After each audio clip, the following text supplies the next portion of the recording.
వాంగ్మయం అంతా కూడా ఒకటే తీగలాగా ఉంటుంది. ఒక పెద్ద తీగకు పూసిన పువ్వులలాగా ఉంటాయి ఈ వాంగ్మయాలన్నీ కూడా. మీకు విష్ణు పురాణములో ఏం చెబుతాడో భగవద్గీతలో అదే చెప్తాడు, అదే భారతములో ఉంటుంది, అదే భాగవతములో ఉంటుంది. అన్నింటికన్నా ముందు చెప్పిన రామాయణంలో కూడా ఇదే ఉంటుంది. కథలు వేరుగా ఉండొచ్చు, బయటికి వాటి యొక్క స్వరూపాలు వేరుగా ఉండవచ్చు, కానీ అంతస్తత్వము లోపలి లక్షణం అంతా ఒకటిగానే ఉంటుంది. పువ్వు యొక్క రూపము వేరు, ఒకటి తెల్ల పువ్వు, ఎర్ర పువ్వు, పచ్చ పువ్వు, నీలము పువ్వు ఇలా ఉంటుంది.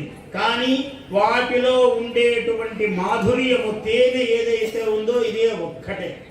ఆ మధు ఏదైతే ఉన్నదో పుష్పములోని మధువు, అదే అన్ని పుష్పాలలో ఉన్నది ఒక్కటే.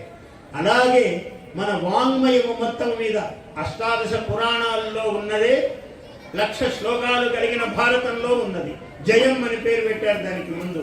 ఆ 1,00,000 శ్లోకాల భారతములో వ్యాసుల వారు చెప్పింది 24 అక్షరాల గాయత్రి మంత్రానికి ప్రతీకగా 24,000 శ్లోకాలను రచించినటువంటి రామాయణ కథా సర్వస్వములో ఇదే ఉంటుంది.